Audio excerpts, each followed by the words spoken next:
The producer's purpose is to suggest some possible explanations, but not necessarily the only ones, to the mysteries we will examine.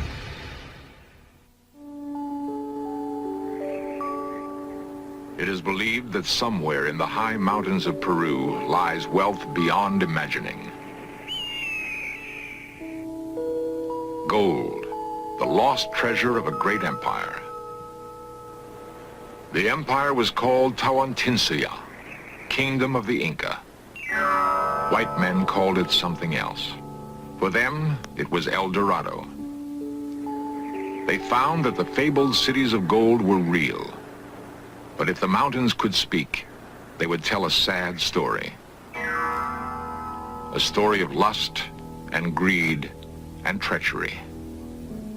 But men have not learned to read the wind or the cry of great birds that soar over lost kingdoms. The secret is safe for a while yet. The green world between the peaks has not given up the treasure of the Incas. Men still search, some out of love for the past, some out of love for gold.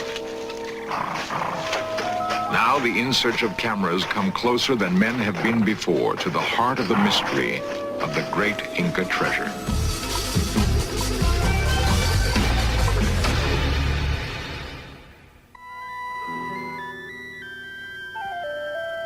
The great spine of the Andes Mountains accents one of the most diverse environments in the world.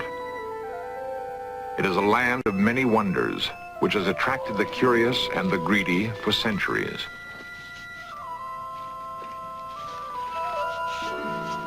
For some, there is wealth enough in the remnants of the Western Hemisphere's first great civilization. For others, pottery shards and broken masonry are not enough. They seek the precious yellow metal called gold. The mountains and jungles of Peru have provided an irresistible lure for centuries. There's the romance of faraway places and people with exotic customs, the feeling of being in a Shangri-La, somehow cut off from the crush of too many people in too little time. There's another ingredient in this appealing mix, the promise of treasure beyond imagining. It's a promise that has touched off wars and launched brave men on great adventures. The great city of the Incas was Cusco. It lives on, even though the empire it gave birth to is gone. The streets of Cusco are full of the modest sounds of commerce now. Once they echoed to the marching feet of an imperial army, an army which enforced the will of god kings on 12 million subjects. The people of Cusco have endured. They are descendants of a race which conceived, conquered, then lost to a handful of Spaniards one of the world's most remarkable empires. Yet, relatively little is known of the roots of this remarkable people. The ruined Inca fortress of Sacsayhuaman is testimony to the Inca genius for building. Strong backs needed to haul great weight were conscripted from conquered peoples. The massive masonry was perfectly tooled, built to last forever. Thousands of artists labored directly for the state to embellish the palaces of priests and princes. The Inca excelled at engineering and advanced methods of irrigation and crop management.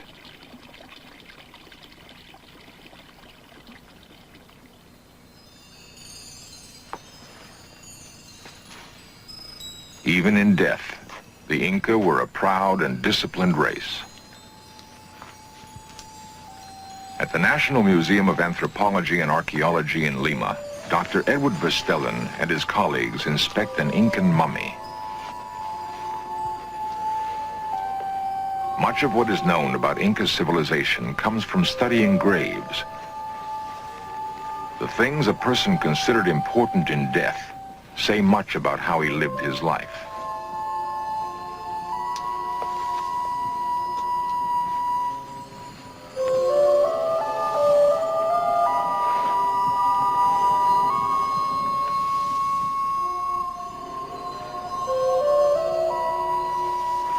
to touch things that were precious to someone of another time, another world.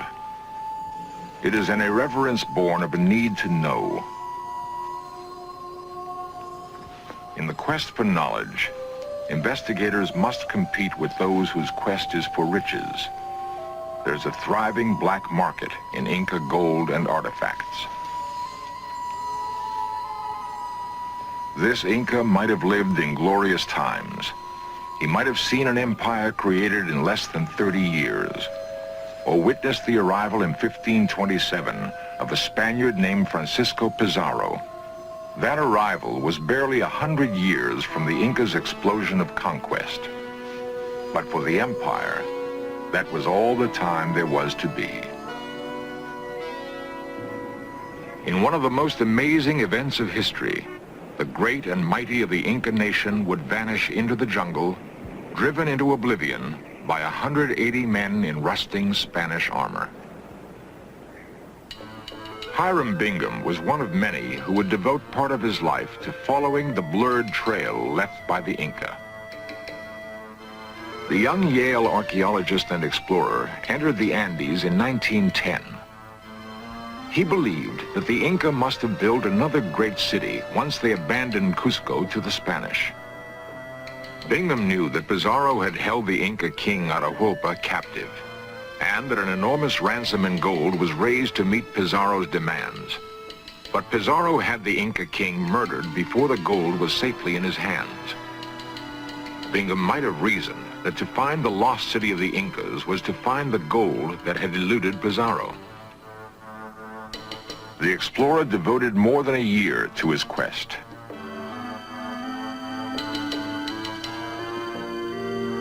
Then, one insufferably hot day in July 1911, Bingham thought he'd found the mythical city.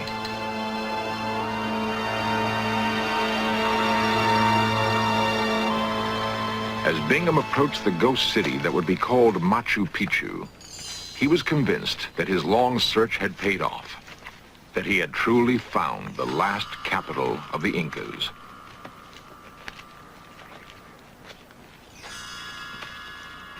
He found temples, but no hoard of treasure.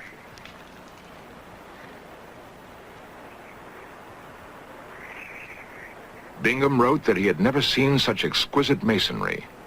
Temples open to the sky, undoubtedly constructed for sun worship. Bingham was sure he had discovered the retreat where the last Inca kings ruled in the sunset years of their empire.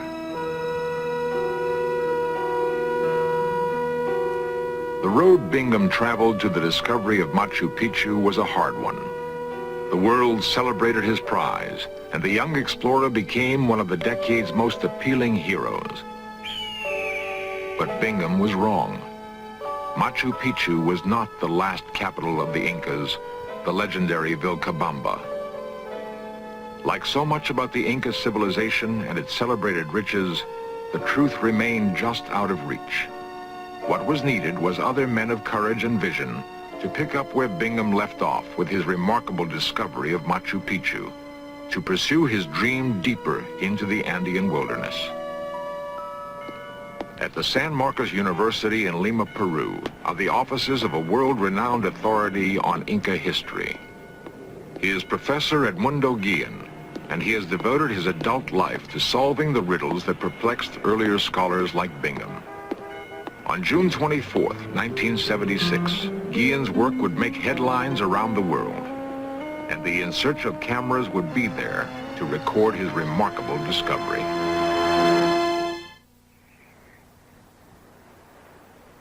In a quiet valley of the Rio Pampacona, northeast of Cusco, the stage is set for one of the great modern feats of exploration. It is 1976, and men have traveled to the moon in spaceships. But to travel here means saddle sores, blistered feet, and aching muscles. For Edmundo Guillen, it is a small price to pay. Together with 10 colleagues from Peru and Poland, he is setting out on a great adventure.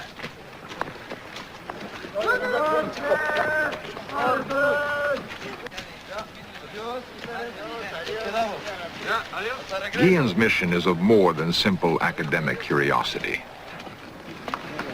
He is out to recapture a place and a moment in history. And if he can, to set the record straight on the final chapter of the Inca Empire.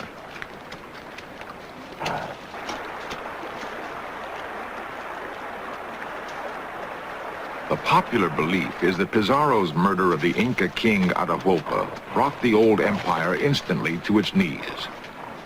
Guillen thinks that murder was just the beginning of the end for the Inca.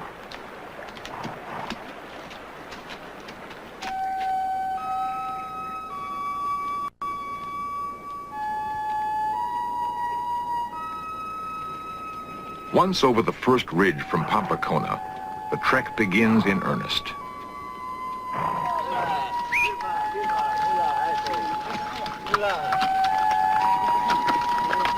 Hiram Bingham saw this country before Edmundo Guillen was born. He gloried in its breathtaking beauty and struggled valiantly to unlock its mysteries. But Bingham did not have the blood of Incas in his veins. Guillen does.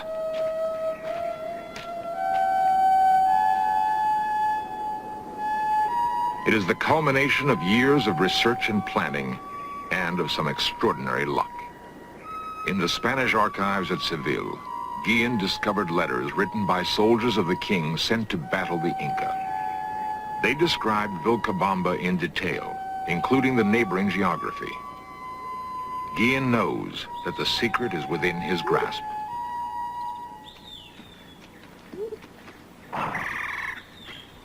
One Spanish soldier wrote, "When I entered Vilcabamba, the city was desolate. The palace of the Inca burned. The food storages sacked." The letter was dated June 24th, 1572.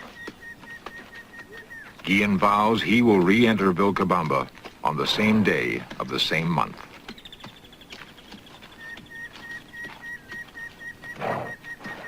Each tree along the route could be a signpost. Each valley might be the one described in letters written by Spanish soldiers.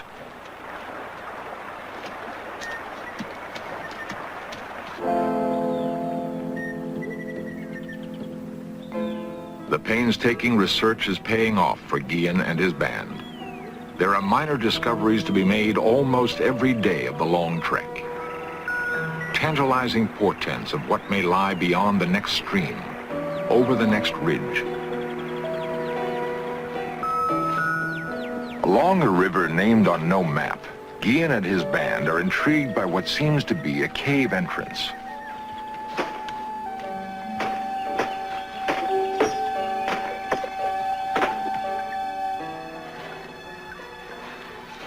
A crypt is discovered, its entrance long hidden by tons of debris.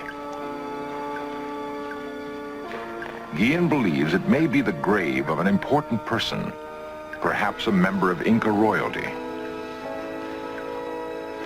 It is clear from the discovery of the crypt that the end of Guillen's quest cannot be far away. He will return another day to excavate the site.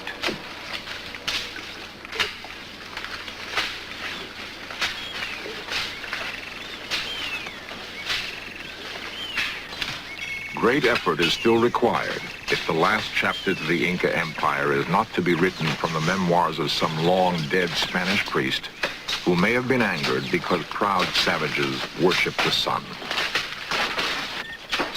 There are only 2 days left if Guillen is to make his rendezvous with history on schedule.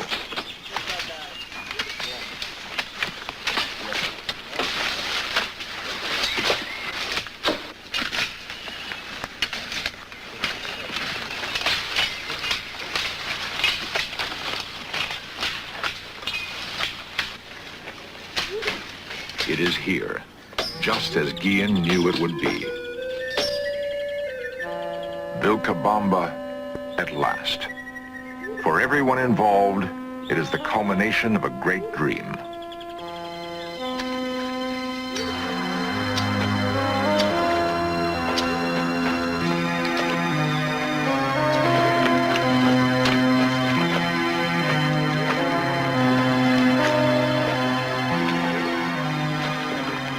It is 10 a.m., June 24th.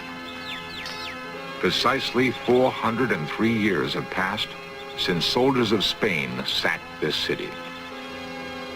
Edmundo Guillen has kept the promise he made to himself. Vilcabamba is retaken. It is all here. The superb Inca masonry combined with a light and airy style of building open to the sky.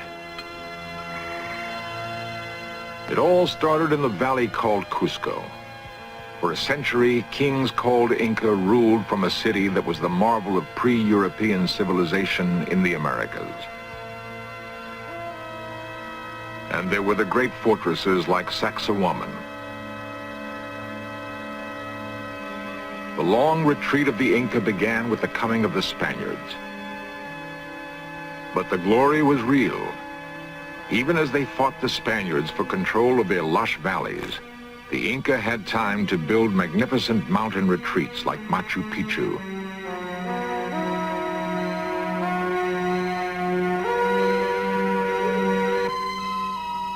Guillen believes he has at last discovered the real thing, larger by far than Machu Picchu. From records left by two Spanish friars who visited Vilcabamba in 1570, Guillen begins to reconstruct the city in his mind.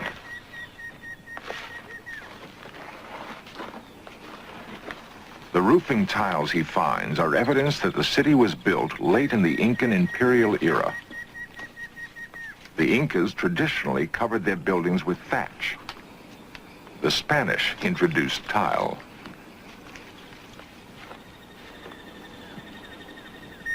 There will be time for only a brief survey of his remarkable discovery.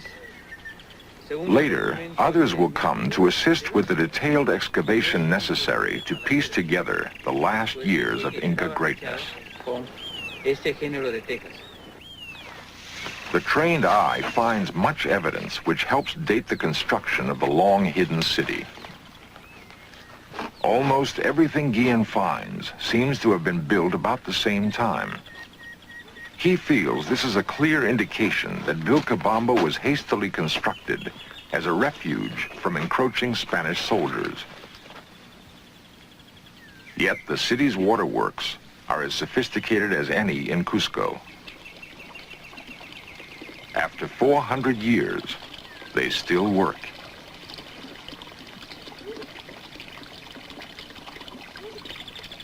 The city was carefully planned and could have withstood a long siege by any army.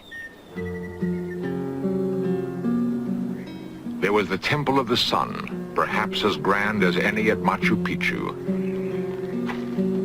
Guillen finds evidence that it was faced with solid gold. Sun temples were both centers of worship and astronomical observatories. The placement of stones aided the Inca in studying the movement of stars. Their knowledge of astronomy was remarkably advanced. The Inca were remarkable builders, yet they never standardized their tools or techniques.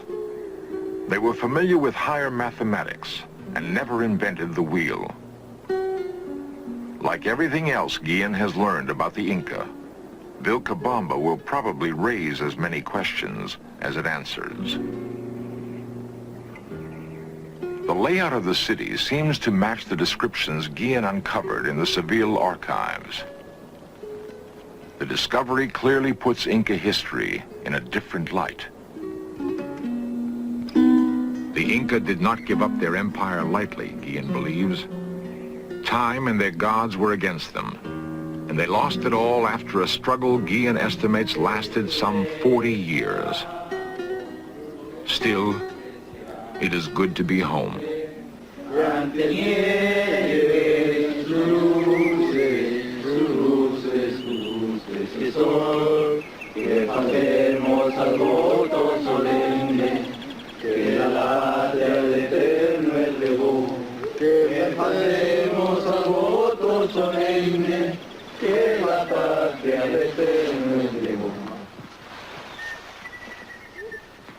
For the explorers, the occasion of Vilcabamba's discovery was both joyful and solemn. Fue ocupada por el ejército español. Ahora izamos la bandera. After more than 400 years, Guillen is reclaiming Vilcabamba in the name of the Inca people. Viva Vilcabamba, viva el Perú.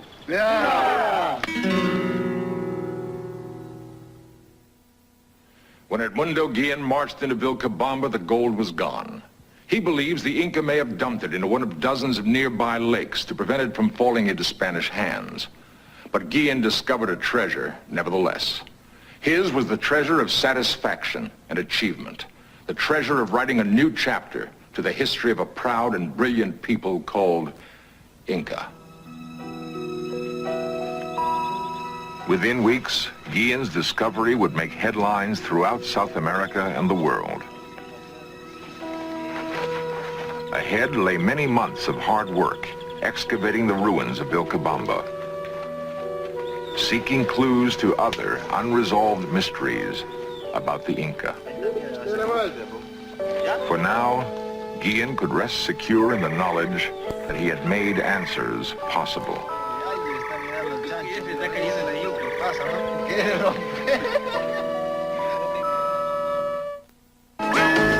Coming up next, an agent has no alibi when he's accused of murder on FBI The Untold Stories.